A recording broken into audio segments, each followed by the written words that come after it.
Welcome to the channel. Thank you everybody for tuning in. Today's review will be on the Proxima Scuba Master Tuna Can. Now this is a homage to the Seiko Tuna Can Marine Master SBBN015. This is going to be a full review as per my usual style, and we're going to cover everything ins and outs. Just want to say, if you haven't done so already, please hit that subscribe button. Remember to hit that notification bell so you're up to date with all the latest reviews. And also check the description. There's a few interesting links in there. One being the link to the actual store where this watch was purchased, and you'll find links in there to my eBay store. You'll also find any other related links about products or items that I've mentioned within the video. It's also worth mentioning that I've also created a new channel which just concentrates on modding. Therefore it's called Just for the Modders, aka J4TM. So if you're interested in how these watches mod, or how to just mod Seikos, then please jump on over, check it out, hit that subscribe button again so you're up to date with all the latest videos coming across on there. Nowadays, the past couple of Proximas that I have ordered, they come in the standard capsule box, and I think this is the industry go-to now in China for most of the dive watches and most of the brands that we're used to coming out of China. They are very solid, robust, but that is it. There's nothing to them, so we're not even going to talk about that. Obviously the watch was inside there wrapped in the plastic, so we can put that away. Let's get straight down to the watch and let's see what we have here. This is the Tuna Can Homage, or Proxima's interpretation of the Tuna Can.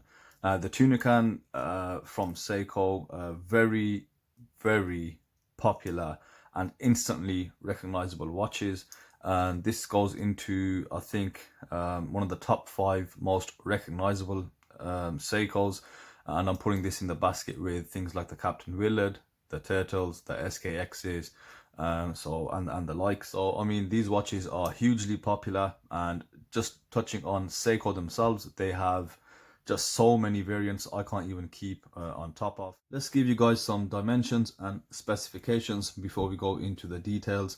And specification wise, you've got a stainless steel bezel, stainless steel case. You've got a double dome sapphire crystal, 300 meters of water resistance, screw down crown, and you've got a monocog style case. And you also get a Seiko Epson NH35 movement. If you don't know, that is a 24 joule hand winding and hacking movement, which beats at 21,600 vibrations per hour, which roughly translates into a 6 tick per second sweep. If you want to watch that's going to last you a very long time with minimal servicing efforts, then there you go, the NH35 is your answer. The dimensions of the watch come in at 48 millimeters across for the diameter, 14.3 mil thick, and a lug to lug of 45 millimeters. However, when you look at it head on, you can see, due to the shape of the case, from here to here you've got a lug to lug of 47.2.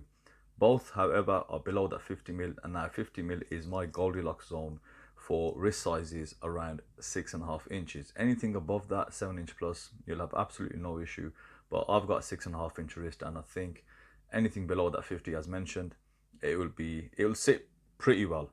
However, if you do decide to remove the shroud, that will bring down the diameter significantly to around 42 millimeters, but it will look like a Seiko Arnie or a Franken. So we're going to start off by taking a closer look at this gorgeous dial on this Proxima Tuna.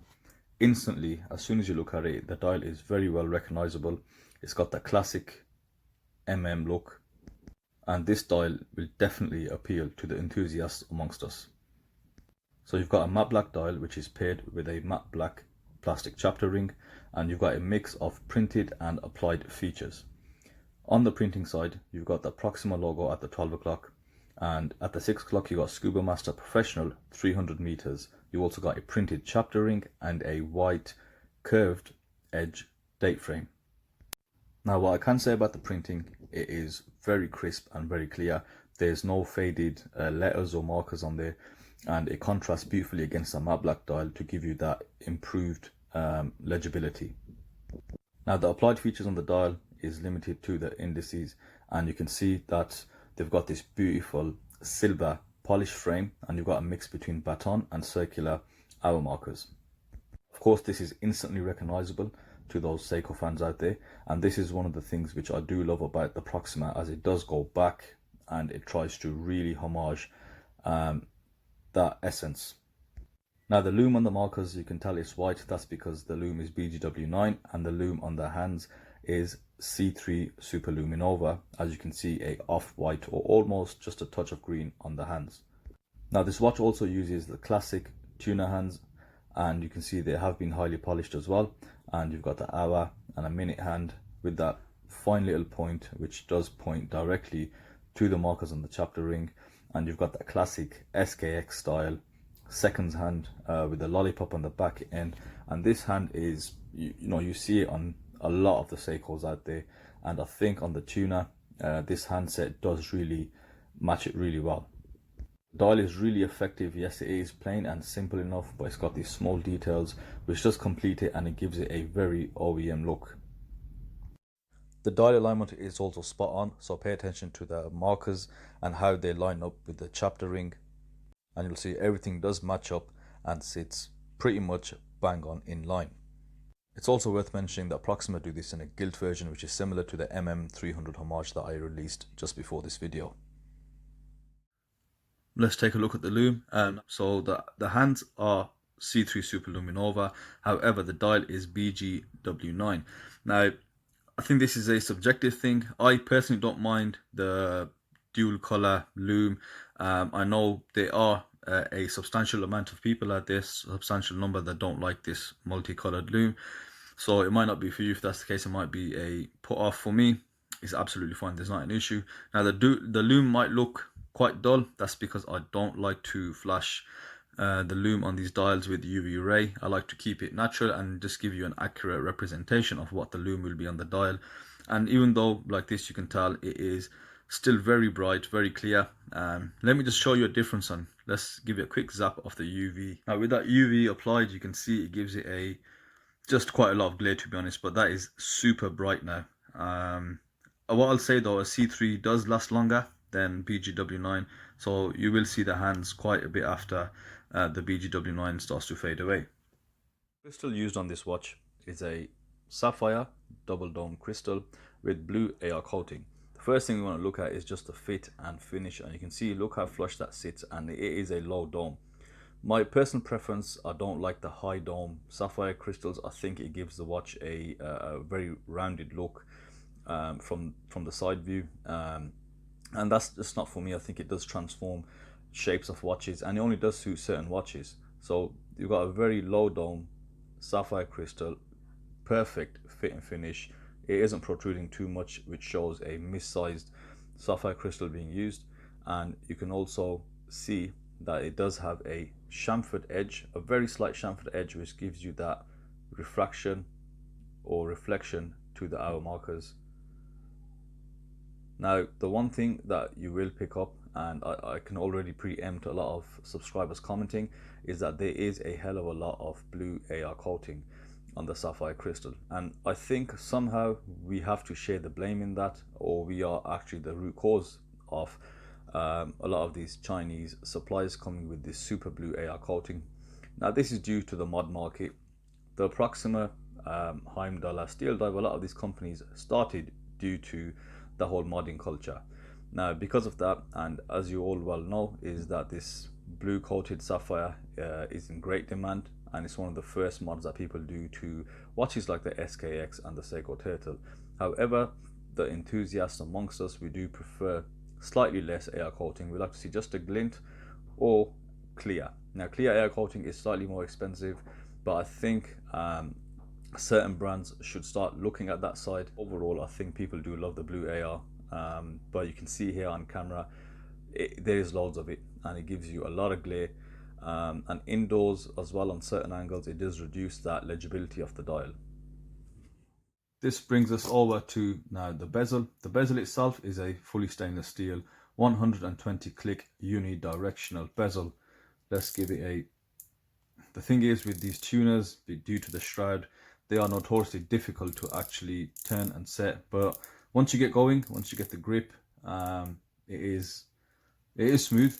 It's just about getting your fingers there to rotate it. Now, I've had a few tuners and it's the same with every single one.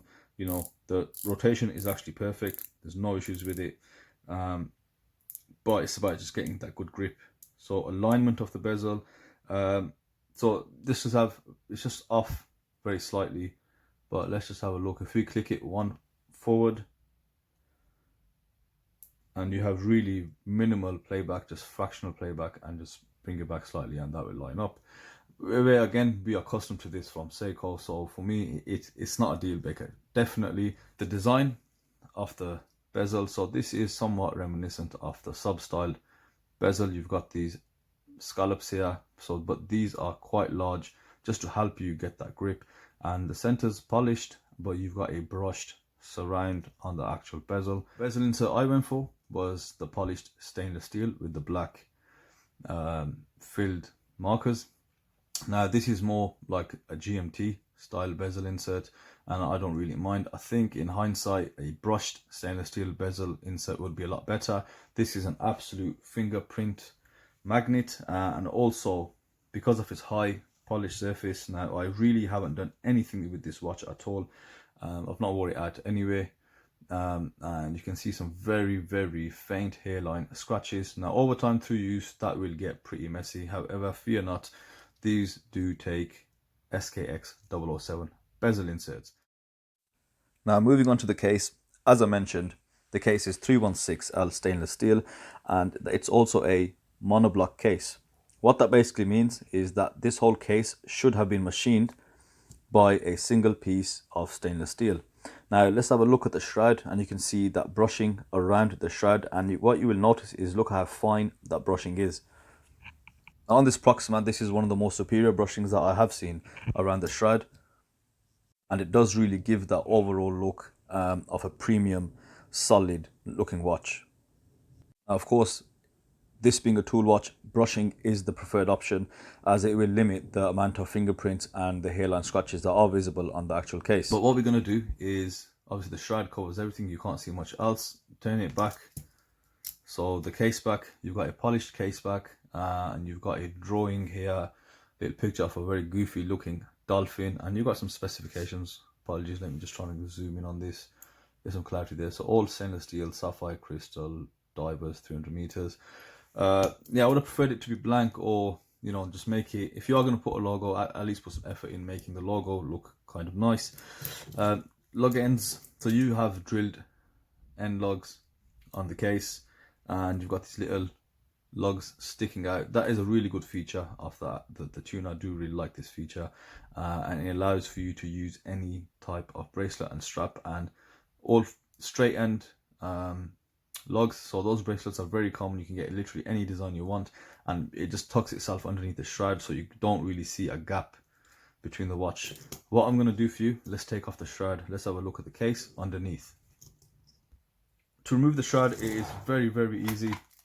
You just need one of these kind of screwdriver sets, and just locate the correct hex key, and once you get that, just take 1, 2 and 3 screws out. Do not lose the screws. You've done that, you just literally lift the shroud off, easy as. Now what you can do is put the screws back in, just to give it that finished look. What I do like with the screws, it gives it a Frankenstein style sort of look, when you know the Frankenstein monster with the bolts around his head. But what it also does look like, it looks like a chronograph. Don't over tighten, you don't want to ruin threads on these. Threads on watches are kind of sensitive.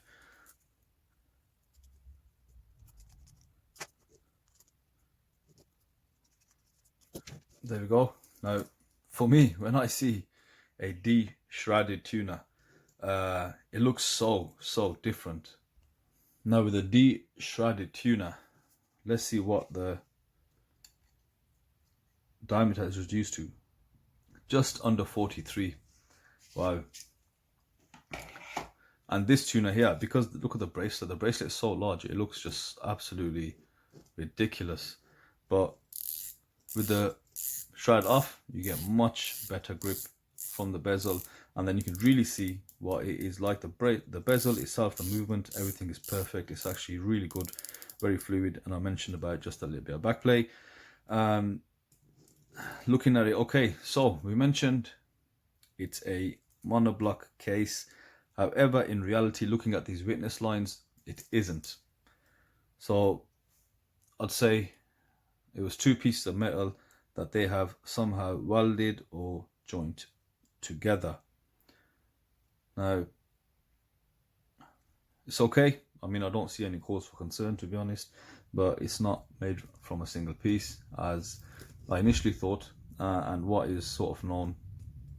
Shroud off, you also see the crank sticks out quite a bit.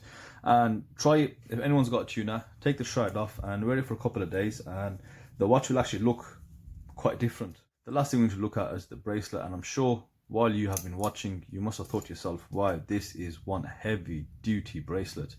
Yes, it is. I don't know why they pulled this bracelet out. It's absolutely massive. Look at the size of those links. So you've got these two massive links on the front there, two links there, and then they obviously get smaller.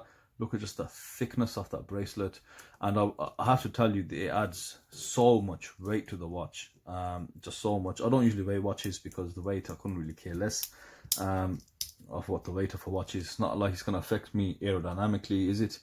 But you know, just wearing that on your wrist, yeah, you're definitely going to feel that. So what I'm going to do is I'm going to change this bracelet out for one I have, and we'll look at this in just more detail. So change the bracelet, and for those of you that do follow my channel, you should have seen this bracelet probably pop up before. These bracelets are on AliExpress. They are one of the best aftermarket bracelets because they are just so OEM in the way they feel. Solid end links, straight end lugs, and then you've got this polished bottom of the center links, all fully brushed. They come with milled scissor clasps, and they're absolute fantastic aftermarket options. Very smooth. They come with a pin collar system, but not as annoying as Seiko's. The only thing is they'll only stretch up to like a 7-inch wrist. They're supposed to have a small, medium, large size, but I've only ever seen a small size, and you know, that's but for somebody with a small wrist, it's absolutely fine. The watch is great, fits really well. You can see with the shroud off, it actually does look like quite a different watch. So we're going to put the shroud back on. This aftermarket bracelet, it looks much better in my opinion anyway. The fit is great. As you can see, I've only got a 6.5-inch wrist, and look how the lug to lug is sitting well sent off the wrist. It's actually not too bulky, and you could pull this off, you know, all day without an issue. Yeah, and it'll also suit guys with the bigger wrists. Now let's talk about the bracelet they send it on. My God, I've got, you know, I do feel like weighing this into the scrapyard. I might get a lot more for it.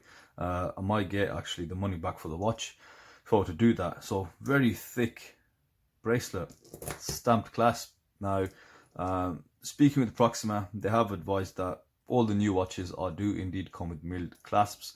Now this tuna has been sitting in the inventory for quite a long time, and they've had this model for a good while. So hopefully you shouldn't expect this bracelet, but always double check with the seller. Now on the clasp is signed by HIMQ, which is, I believe, is the factory name or something to do with actually what the brand might be called. So we know with China, you know, look at San Martin.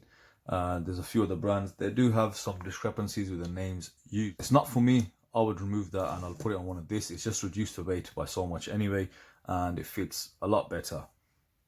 From Proxima, this is a fantastic interpretation of the Tuna Homage. The dial is the thing here though, so you're gonna buy this just for the dial. Personally, I do really love the features, and I'm a big fan of these style dials. Obviously, if you have seen the original Tuna SBBN015, you know that this dial, they don't look the same at all. However, it is a definite upgrade from the original article. It has been well put together, well made, and I think my criticisms are going to be the same criticisms as I had about the Proxima Marine Master, which is there's just too much variance. I don't know what Proxima did. They have gone on their own unique direction when it's come to these. They do this with, I think, most of the models. They just make just so many variations, just so many variants that you just end up getting lost. I mean, the way this watch is, they've got the gilt, where they got gilt indices, and you can have a whole host of bezel insert options, and then you've got this plain black one with the silver around the indices with 125,000 bezel insert options. As it stands, the bracelet's really thick as well, very thick bracelet. Not for me, but very durable. I would go for this, but I'd change the bezel inset to like a normal black one and see how that looks. And I think that probably would be the more classical look that most people are after. But each to their own. Everyone's unique out there, so just have a look at the different options out there and all the different variants. And that's it for me, from my side. Yeah, that's the review. Thank you everyone for watching, and I'll be more interested in knowing what you guys think. So let me know in your comment section. And it goes without saying that this will be in a review against the SteelDive SD 1975, or the SteelDive's interpretation of the tuna.